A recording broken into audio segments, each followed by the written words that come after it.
the thing that I love the most about AI is that I have a whole tangent on this, but it's very similar to Socratic teaching and the idea that a response is always engaged, right?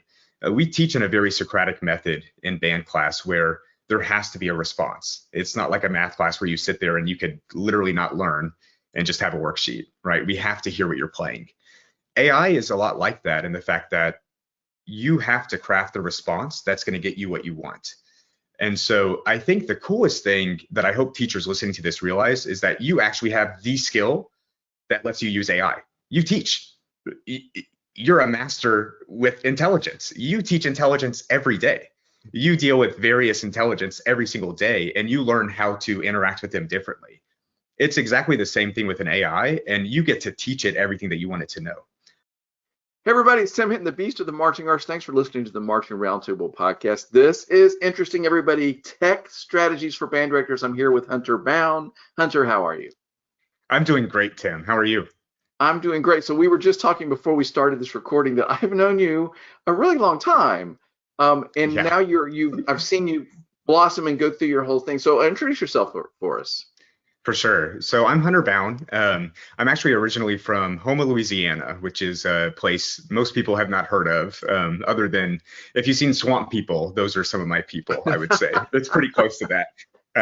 And so I grew up in that area, and honestly, as soon as I heard about Texas bands, I was like, oh, I got to be a part of that. And so it was just like any other band kid where I got the bug and just needed for myself to see a way that there would be more of this in the world, honestly. And so ended up going to UNT, studying music ed there, and had an awesome time there, getting to meet so many people, and just get exposed to the entire world of this DFW monster of band programs, And so from there was also a drum major at Crossman and then Carolina Crown 2013. Picture back there, t-shirt at least. Absolutely, everybody remembers that fantastic show, championship show, and I loved that. I guess I started talking to you around that time. I guess so, because you were doing interviews with Crown, sort of as drum major, that kind of thing. I think that's how we connected. Yeah, definitely so. And so, from there, I got to use that experience to actually become a band director, and so did the thing for 7 years as an assistant at Timber Creek in Keller, and then as a head director at Independence in Frisco. And so I definitely did not stay in the field as long as I originally had in my mind, I would say. And I'd imagine that's the case for a lot of folks going through this current era, and it's a lot easier to look back now and see, well, Hunter, you became a head band director in the year of 2019, 2020. It's pretty logical for someone to get burnt out, when that's happening. Now I can kind of see it for what it is and not feel bad about it. And I'm just excited to be able to move forward and find new ways to help the band world. So from there, I ended up getting an MBA, Master of Business Administration at UT Dallas. And the band world found a way to get me back in very quickly.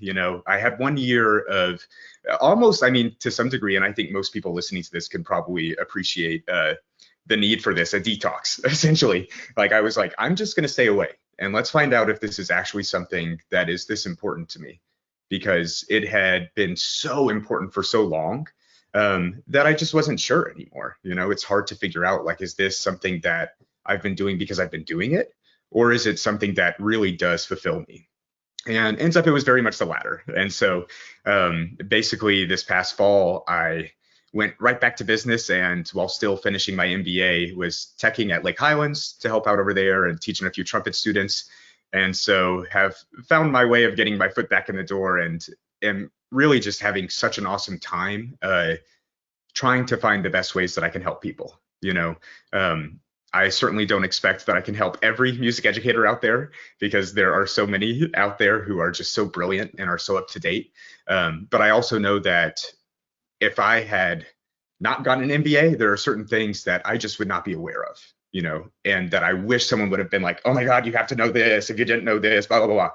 I really want someone to just shake me out of it and be like, you have to know this. You have to know that this is going on, because the world is changing so fast. So that's a little bit about me, but it's really been the time of my life. It's been very tough, but it's all been very worth it.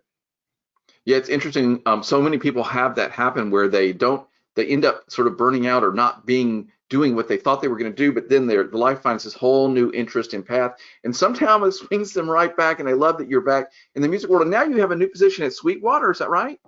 Yes. Yeah, I'm a school relationship manager. And so we are, most people know Sweetwater. Like, I actually had no idea that we even sold wind instruments until I interviewed for this job, which is interesting, right? Like, I had ordered from them a billion times as a band director, like electronic stuff, percussion stuff, this cable here and there, you know, and they were the most dependable company for me. And so once I found out that they were in band and orchestra, I was like, oh, I got to find out about this. And so essentially this new program that we're doing it's a way of taking the rental process and making it more accessible for more people at the highest level of instrument maintenance and instrument creation, really. So, you know, like I said, I'm from Homa. The first trumpet that I started on was actually my Uncle Brent's.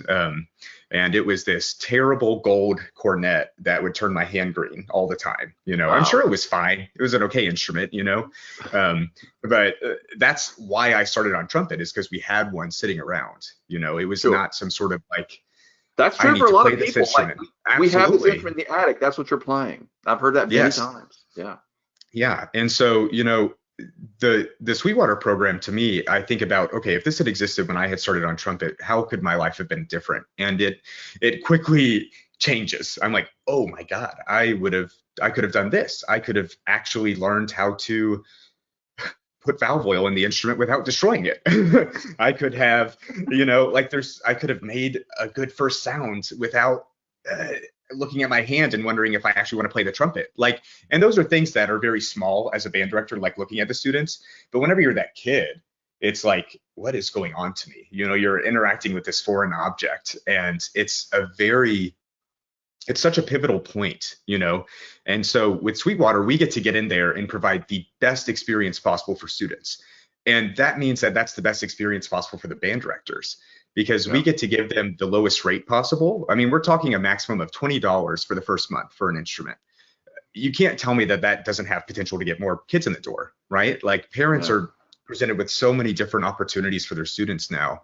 And the idea that you get, so to speak, a little bit of a get out of jail free card, like, hey, if my kid hates this, we only spent $20. You get to be the amazing band director that keeps them in the door, you know? Yeah. And they have a high quality instrument no matter where you are in the country.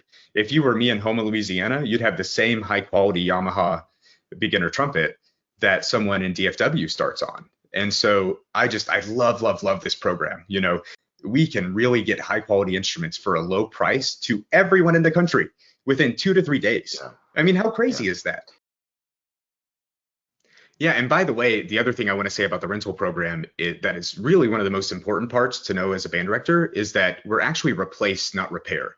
So let's say that a student, you know, Sally the flute, has dropped it once again, and now the G hole isn't working, right? And so basically we need to get a new flute. Well, she just goes home and she clicks a button that says that she needs a new flute, and she's going to have a new one of the exact same model in 2 to 3 days. She takes that box that we send to her, she puts her flute in there, sends it back to us, we deal with it, make it perfectly new so that someone else can get it in the future. So we're taking the time of students not having an instrument and drastically reducing it, and taking the variable of what instrument they would have and completely eliminating it. I think of so many times where a student, especially like saxophones for some reason, I don't know why, that's the one that comes to my head, but I can think of a student having an issue with the saxophone, getting it to the repair shop, coming back with a loaner that is somehow worse than whatever we had before. And now we have new issues, right? And so the whole process ended up really becoming a negative experience for the student, right? And beyond that, for the parent involved in this, right? Like, how much easier is that for the parent, where the student doesn't have to work up the courage to decide if they need to take a trip to the music store, right? Because the parents are busy. The music store might close before they're out of work. So they have to get out of work to just get the instrument replaced. There's all those things that this completely eliminates and puts the burden on us so that the kid can have a high quality instrument as often as possible. that's from the concept is getting a high quality instrument to people at an affordable price. It's very cool. Everybody can check that out at Sweetwater, of course. And Hunter, I love that you're involved in that. And that plays into this whole tech thing, because I mean, it's obviously the new technology in the world that makes such a thing possible. Just like if I order something, I can have it in my doorstep that day or the next day, which is pretty amazing. All of the way the world works these days. So during your process of getting a business degree, going out into the world and sort of studying and having this whole music thing in your pocket, right, is like part of who you are, you got this whole technology thing going, and you learned a lot about technology, and that's what we're going to talk about, because I think band directors inherently are very nervous about technology. Yes. I mean, it all started with, okay, now we're going to amplify instruments, and oh, now I'm going to amplify a soloist, and then it doesn't work and it ruins the show. It kind of like, we all have been there, right? So how do we make friends with technology, and what technology do you want to talk about? Yeah, absolutely. And trust me, I'm there with you. I mean, I have had more, know, technology disasters that I can think of involving band. But, basically the tools that I want to talk about are ones that are in the popular news nowadays that I think people have probably heard about. And they're like, well, I know this exists. It doesn't seem like something that would apply to me. I hear it involves coding, stuff like that. And so I want to try to deconstruct a little bit of and dispel some of the myths. So the tools that I'm going to talk about today are mostly the ones available from OpenAI, ChatGPT, and then also from Google now they have Gemini. It's a new one that just came out. And, I've been using these from the get-go whenever they first got announced and whatnot, and I've seen them develop over time and have seen how the tools have really evolved into something that can do a lot of your job for you. I mean, so long as you set it up the right way, you can find yourself in a space where I am the band director, but I have these little agents on my computer that know everything about my calendar. Say one of them knows everything about my calendar and I get to interact with it. Say one of them knows everything about the BOA rule handbook and I get to ask it, hey, I forgot the prop limit. Is it 12 feet or is it 16 feet? And it responds back, I just checked the document, it's 12 feet. Here's exactly it right here. You can set it up where it's all of your newsletters, for example. That's the first thing that I would have thought of, is I would have put every single one of my newsletters in one prompt with an AI system. And then over time, what I get to do is it's there in the memory. And so I say, hey, well, this week I have sectionals on this day, this day, this day. It's going to be a regular week. It's a B day on the first day. You know what that's like. You get to have sort of a context to it. And it understands things beyond a typical text interaction. You don't have to dumb yourself down in the same way that we're used to on Google, right? Like I would definitely encourage folks to try to look up, there's videos on TikTok and stuff of people using the voice mode, and it'll be a very normal conversation, like very normal human conversation in the way that we say, we don't really say what we mean sometimes, and it'll surprisingly understand what you're asking for. So, you could be driving to work using the voice mode with it, which if you're not familiar, essentially ChatGPT has like a voice mode where it's almost like you're talking to someone on the phone. It's really weird the first time you do it. It's like, whoa, this is very dystopian. But once you get more used to it, you can really see the value. And so you could be driving to work and you're like, oh shoot, I have this sectional. I need to put a plan together. We're working on this piece, this piece, this piece. I want to work on stamp fundamentals first, and then I want to work on Clark 2 and E flat. And say, I have 60 minutes. Can you help me make a lesson plan? Give me 3 options for a lesson plan. And from there, you get to be the editor rather than the creator. And for me personally, it is always easier to edit than it is to create. If I ask it to give me 5 options and then I pick the one that I like the most, that gives me much higher of a starting point than it does creating something from scratch, So those are just kind of a few very specific examples, but I'm happy to get kind of into more of the specifics about how someone could actually get this set up, how you could use it for the first time and stuff like that too. Yeah, no, I think this is really interesting. So I know, like in my world, I have not done the chat GPT. GPT, yeah. Okay, so I see everybody. So I'll be the guinea pig. But I have now gotten used to talking to Alexa in my house, right? Like, Alexa, play this song, or Alexa, what's the temperature? So is the experience of talking to the machine sort of similar to the way that answers me? Yeah, it's a little bit similar to that. I think where you'll be surprised is that the tone is surprisingly human. They've done a really good job at figuring out how to have the fluctuations in tone and whatnot beyond what you expect nowadays. And it also, it will be able to the thing that I find most fascinating about these technologies is you have to consider it's taking data from all different types of fields, right? And so there have been times where I'll ask it about something music education related, and it brings back a different concept. Maybe it's related to physics or related to teaching math. And it's not something that I ordinarily think of, but I'm like, oh, I didn't realize that this concept ties so clearly into this, right? It has a way of taking ourselves outside of the context and then allows us to re-strengthen the music education context that we give. The best teachers that I've always seen have always been the most interdisciplinary, right?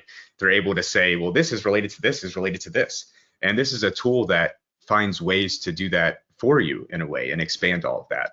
So it's super cool. Okay, so the intimidating part is that I don't want it to take over for me. You know Absolutely. What I mean? Like, I think that's like, again, I'm very new to this. I'm like, I want to still be the creator. I still want to be in charge. Right. And I feel like, and there's a part of me that feels like it's cheating a little bit. Like, how am I going to know if it really is going to set up a good lesson plan for me? Obviously, you're saying I get to look at it and choose and edit, but like, tell me how to not worry about that part. Absolutely. Well, honestly, I mean, I've had the exact same worries, and it's one of those things where it's not perfect at all. And that should be the thing that reassures everyone. If you are afraid of AI, work with it. You will realize how dumb it is. Like, you will realize how smart you are and how stupid it is, because it cannot do anything without you, truly. You will be working with it, and it's a technology. It's a new technology. Like, there are great things that can come from it. In the same way, there are really weird things that can come from it, but it gives you the ability to realize, like, oh, I actually am the variable here.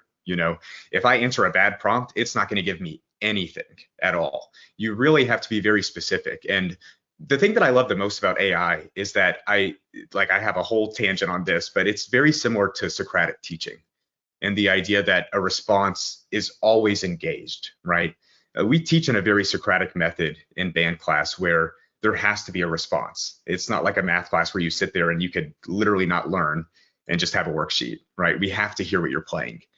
AI is a lot like that in the fact that you have to craft the response that's going to get you what you want. And so I think the coolest thing that I hope teachers listening to this realize is that you actually have the skill that lets you use AI. You teach. You're a master with intelligence. You teach intelligence every day. You deal with various intelligence every single day, and you learn how to interact with them differently. It's exactly the same thing with an AI, and you get to teach it everything that you want it to know. The other thing that I'll say as far as like a privacy versus like, oh, I'm kind of nervous about this standpoint, which I completely understand. Like, trust me, I would not want to be inputting any of my students' data or information into this stuff, knowing that it could potentially end up elsewhere, right?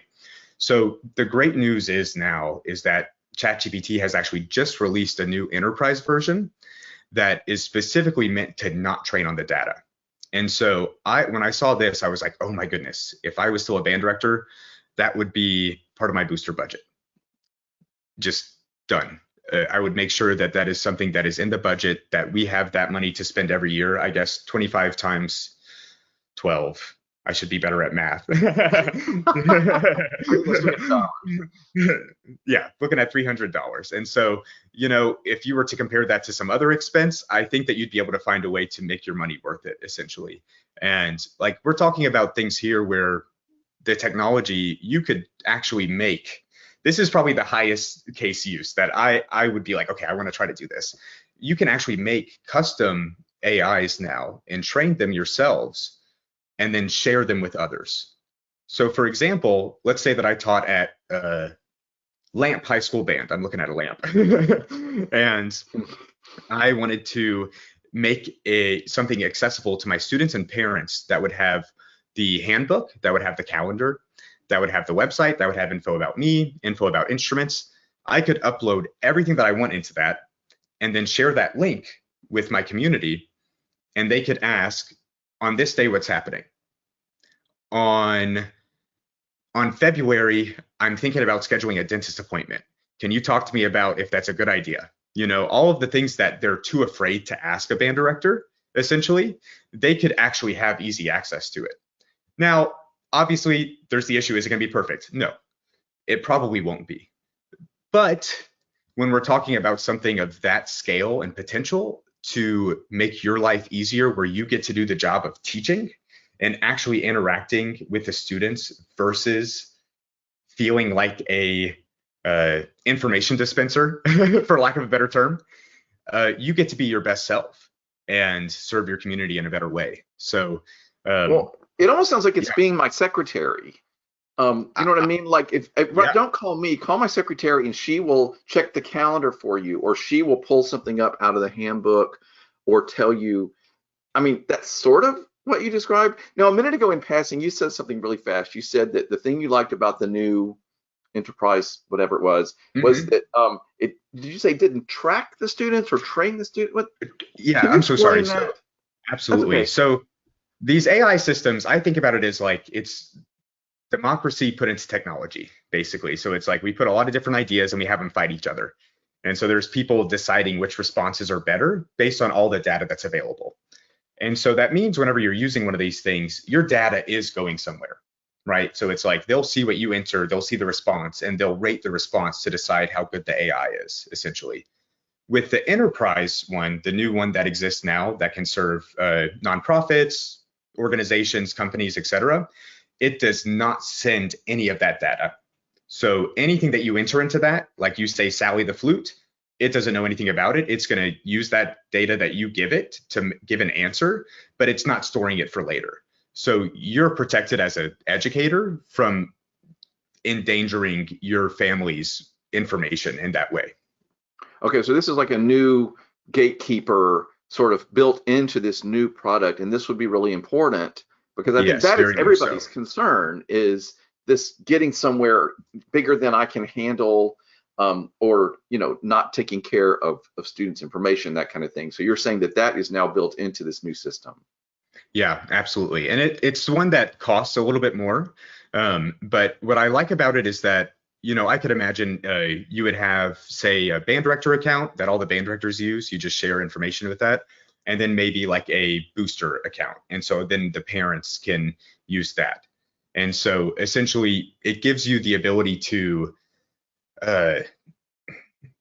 have multiple different prompts. You could have the brainstorming fundraiser prompt right there, and the booster parents could go in there and be like, oh, well, we're having a hard time filling this spot for this table. Any ideas about how we can do this?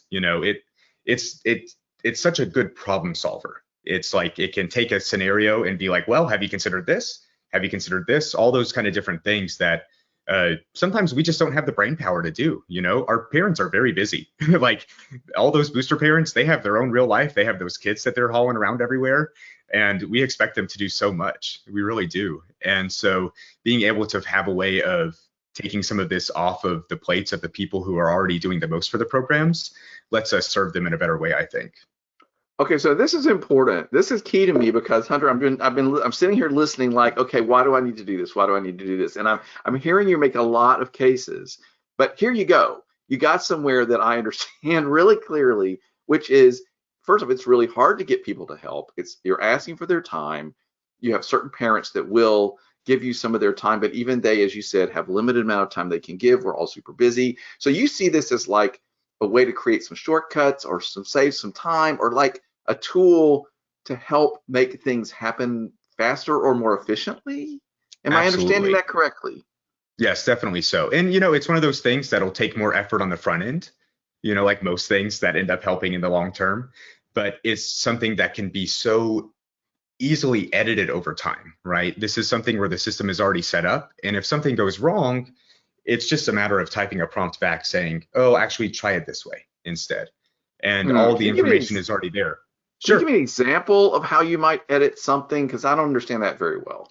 Yeah, for sure. So let's say, for example, you have one set up with your band handbook. And let's say that the attire for all of the male presenting students is a certain tuxedo brand, say something like that. And that whenever you go to that handbook, there's a link that all the kids have to click and they have to order that tuxedo. Let's say for some reason in October, that company goes under, right? And you've already sent out this handbook and you're trying to get all your families to buy this tuxedo. Well, what I'll do is I'll just go into the document and I'll edit it, re-upload it. And now any student who asks about that tuxedo is already going to have it updated, right? So it's like essentially you can have a database that everyone is pulling from all the time that you can update as soon as you realize that something is wrong. But you'll realize something is wrong faster because it's in there, right? So like I could ask it to, for example, can you look through every single link of this handbook and make sure they're all active? That would take a long time for me to do, right? Can you look through this document and make sure that there isn't a single link that is going to give me a hard time? Those are all things that you could ask it to do and then edit to make sure that it's still working. So I just know that all of those the small minutia adds up so much over time, right? Like I can think of a moment where I thought that I had everything set up exactly how it was supposed to be, and there was one thing wrong. And then I wake up the next morning and I have 5 parent emails all about how it is the end of the world, right? And how this one thing is now devastating and it's all blah, blah, blah, blah, blah, you know. I see this as giving you a tool that lets you, number one, not have that happen because you can like test it against itself, right? You could even do this. This is, I think, the craziest thing.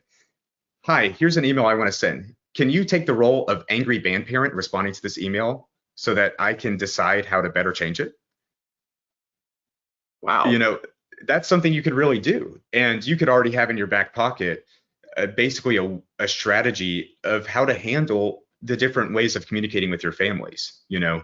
So there's one side of it that's so when you just did that, so then it's gonna give you a response, and then it's gonna clue you into, okay, I need to change that language because that's not clear, or that might be off-putting. So all right, I do see that as a tool. I mean, I guess I would rather it be a person. But right. but you know, this is me. You know, I'm one of these guys. I'm having to get used to the idea that it's not a real person. But you're saying you're sort of interacting as if it were. Oh, absolutely. Yeah. I mean, and it's kind of weird.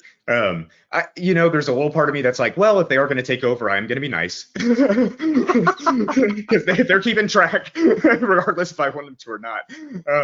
But we've had that conversation about our Alexa as well. We try to talk nice to it just in case one day it gets.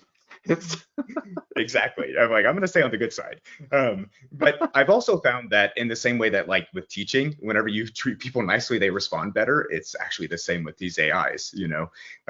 Whenever if you give it information that will allow it to excel at a high level, if you believe in it, if you tell it how smart it is, it's very interesting. It will surprise you, you know. I'll sometimes just gas it up. I'm like, you are the smartest AI that has ever lived, and you are fully capable of handling all of the things that I'm about to throw at you. And then you do that versus one without positive that. Affirmations for AI. Oh yeah. It's amazing. Okay, so all right, so since we're having this conversation, I guess I'm just going to bare all my skeletons, everybody. So be patient with me, everybody. So here's the thing: like sometimes I'm putting together my weekly newsletter for Mother Marching Roundtable, and I go in there, and it now prompts me: do you want AI to help you make your newsletter better? And all right, so I have to tell you, like as old school guy who thinks I'm really smart and creative and can know how to write, I'm like, no, I want it, I can do this. I'm smart enough, I'm good enough, you know? So how do I get past that? Because it's possible, like I feel like that seems unnecessary. Like, do I really, I guess I don't want to be lazy. I want to do the work. Right. So how do I get past that? So tell me how to get past that concept. Yeah.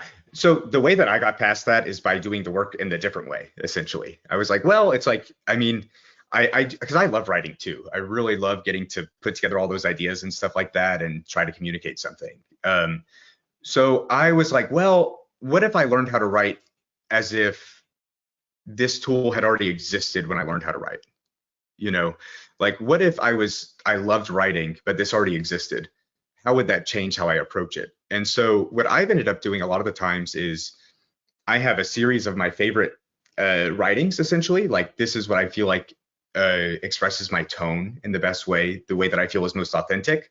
And I have that saved in a document that I will attach to anything that I use and ask it to use my tone. So I basically try to teach it how to be me, if that makes sense. And then whenever it doesn't do a very good job of that, I'm like, no, I would never do that. And so I get to learn more about myself and my own writing over time as well, because sometimes it'll spit something out. I'm like, that's awful. And I'm like, oh, wow, I do write like that. Huh. Wow. Yeah. Okay. Well, that's interesting because I mean, I think all of us who are creative in this world, we're like, well, I don't want to lose my job as an arranger Right. because some computer thinks it can arrange better than me, because I know I'm bringing something to the table that even if I teach it how to write like me, I don't like the idea of it being able to do it. Yeah, I definitely get that. And that's what I would say again, like the idea of once you work with it and you see how dumb it is, even the best responses that it spits out, you're still going to want to edit something. I cannot think of a single time where I've ever gotten something from an AI, whether it was Google or ChatGPT, and I've actually just copied and pasted it. There's always something that I'm like, I wouldn't do that. I wouldn't do that. So it's like a head start. Yes, it's sort of like, absolutely. okay, this might save you a little time by telling you where you want to start, and then you're going to turn it into something really good. It's a great first draft. If you can give it all of your information and you have it generate a first draft, it's like, wow, this could have taken me 30 minutes. Now it took me 15 seconds. Now I'll spend the rest of that time on actually editing it and presenting something better. Okay, so I'm going to ask you to say something again that you've already said.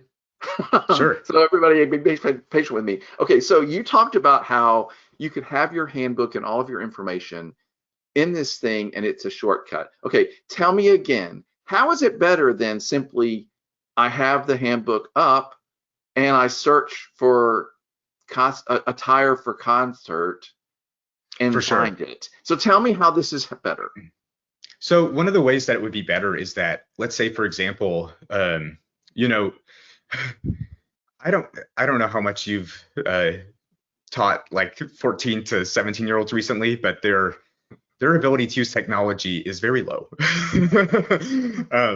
It's pretty fascinating. I think I'm sure we'll have studies about it later, but they know what they know, but they don't interface with technology in the same way that I think people who are older than them do, because it's the only thing that they know, right? Like they've been swiping their whole life.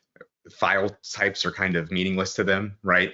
I have found that whenever I ask students to do things that I consider simple computer things like Control F, they look at me like I have 5 eyeballs for some reason. Like there is, and I know this makes no sense, right? Like why would downloading an app called OpenAI or ChatGPT be easier than learning how to do Control Find? It's how they interface with all of this stuff now. And so I'm finding it even more so with the parents now as well, that sometimes the more typical computer, I can't think of the right word for it, like just computer tools that have been taught for quite some time are just not being taught anymore. So I guess the other thing that I'd say to that, like beyond them just not knowing how to use Control F, is that it's very contextual. So let's say, for example, it's a new student who knows nothing about the band program and they actually haven't read the handbook. And they're like, can you tell me anything about attire? Can you tell me anything about this class that I'm in? It allows it to be a much more conversational flow. And so they're probably more likely to ask questions and get responses that they wouldn't if they were just reading the document, right?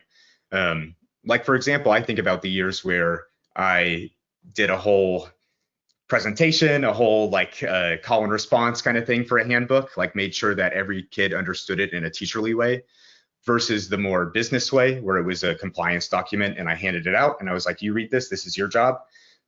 The first one was obviously more successful, right?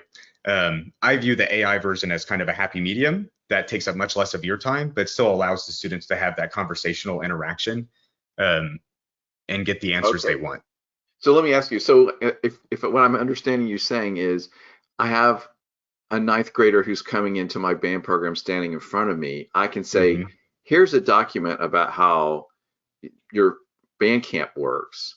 Or I could take a few minutes and say, well, let me tell you about Bandcamp. We're all going to get together and it's going to be hot, but we're going to have a lot of fun. We're going to learn the show. You're going to make friends. So in other, am I on the track of the difference? Yeah, absolutely. So it's like a new student, like let's say as soon as the kids are in the band program, like as 8th graders coming into 9th grade, they have access to this. And I mean, I know for myself, I was just so curious. I had no idea what was about to happen to me. Like no clue. And like people kept saying movement. I didn't know what that meant. I thought we were just moving. It meant like 1, 2, 3, 4. I was like, okay, got it. It took a lot. There's so many words, there's such a large vocabulary. And it's like they can have that moment by themselves being like, hey, what is marching? What is set? What is can you tell me how to hold my horn? And it'll try to, so long as you have that information in there. Like, so, I mean, and even as I'm saying this, I'm like, dang, I wish that my students would do this instead of the AI. But at the same time, it gives the students an opportunity to teach those other students how to use this. It's kind of just about reframing it. Like, the idea of relationships are always going to be important to band. And I think that that's probably people's first instinct with hearing about these technologies. But I want people to remember, you're teaching a subject that is innately human. You are teaching humanity as a subject. You aren't teaching technology. You're teaching people how to be human. And so if we get to teach people how to be better humans by using the technology that's currently available, I see that as a huge win, because otherwise the technology is going to teach them to consume, because that's what it's meant to do, So we get to teach them how to use technology in order to create. So that's what I love about it. That's a really great explanation, Hunter. Thank you for that. So I think, all right, so what I'm culling from this mainly is, I can't tell you how many times somebody will mention in a conversation just how ridiculously busy band directors are, right? Yep. They're wearing 100 different hats, which we could name from custodian up to social worker to, creative, whatever. So I have to tell you that as much as I feel nervous about this because I'm an old dog and this is a new thing, right? But if it can save some band directors some time and let them maybe spend more time teaching those kids how to make a phrase out of some music or designing something with their staff, all right, I think I can get on board. You know what I mean? Like, there's so many tasks. Yes, so if this could be some shortcuts and help them, and then help parents and students access and interface with information, I see the upside. Yeah, and I guess to speak directly to the band directors, like from getting an MBA, if you ever interact with the corporate world, you will quickly realize that you are literally doing about 1,000 people's jobs. It is true. There are actually corporations that will have 1,000 people to do just your job.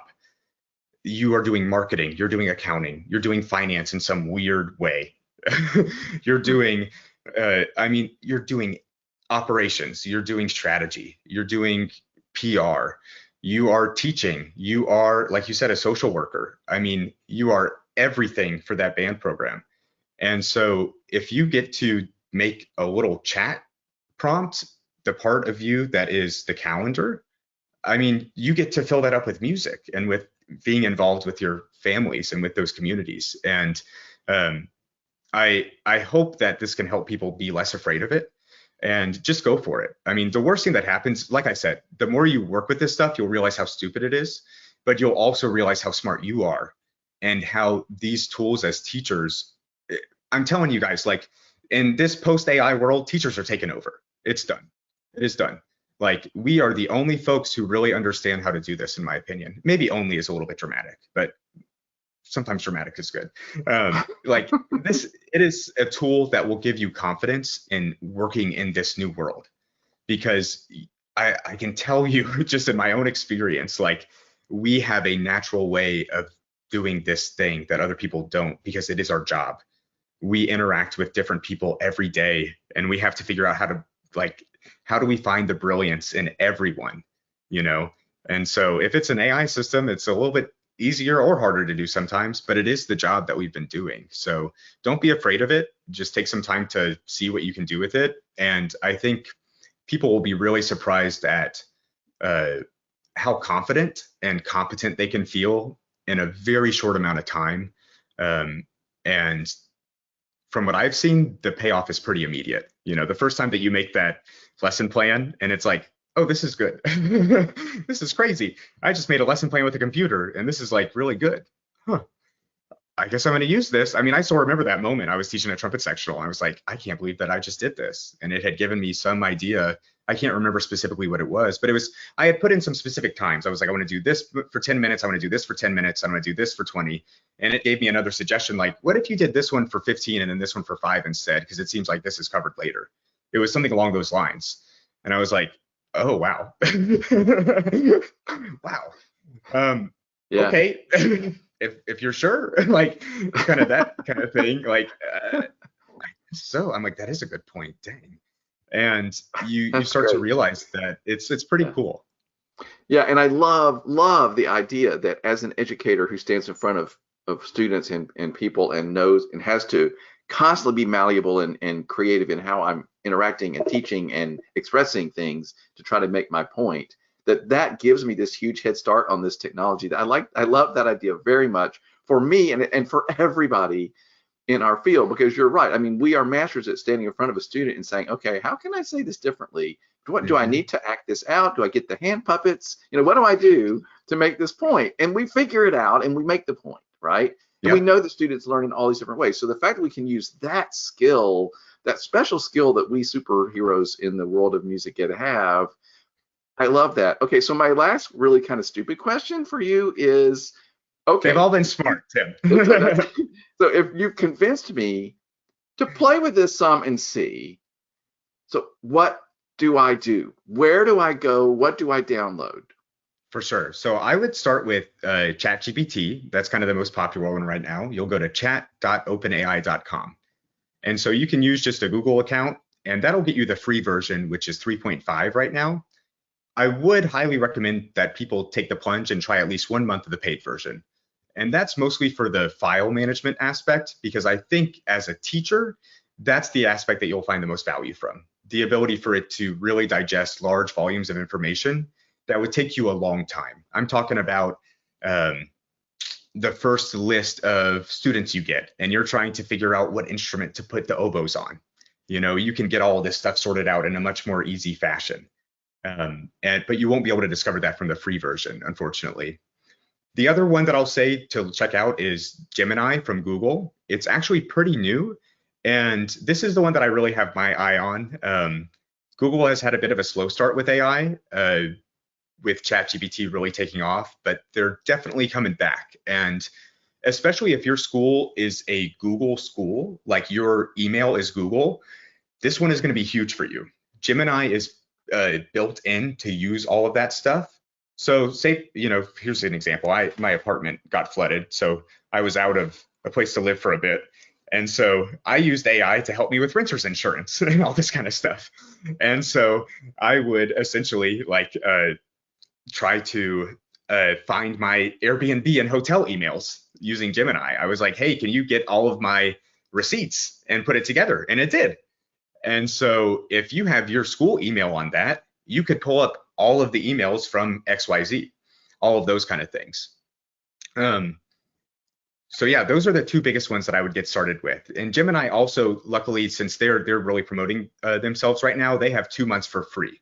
So really, if you're looking for the best free way to do it, I would say go to Gemini and get those 2 months free while they still exist. But ChatGPT's plus version is definitely worth checking out as well. Yeah, and I would second the idea of go ahead and spend a couple dollars, whatever it is, and get the system that actually works best when you're Yes. trying to learn it. Sometimes it's just, that's a very small investment in the big picture. Right. All right, Hunter, Yeah. this is very interesting. I mean, I thought we were going to end up talking about robots taking over the world and destroying us all, but we didn't end up there. But I think you've made a good case for why it's at least worth checking out, exploring. And I like the idea that I'm smarter than it and that I can make it into what I want it to be. Like all of those concepts are very important to me as we're having this conversation.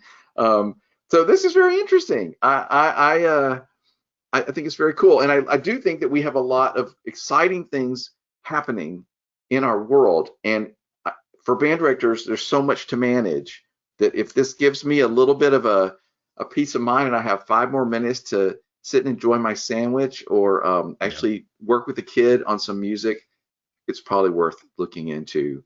Um, I'm excited to follow your work now that you're at Sweetwater and you're helping with this new rental program, which I think is very cool. Everybody can check that out. How do they find out more about that? Yeah, so if you go to sweetwater.com, there's going to be a tab for rentals right there. And I wish I had the specific link in my head right now, but that's the best way to find it. That's fine. That's how we all find stuff anyway. So I just want to make Yeah, sure that that's where we headed.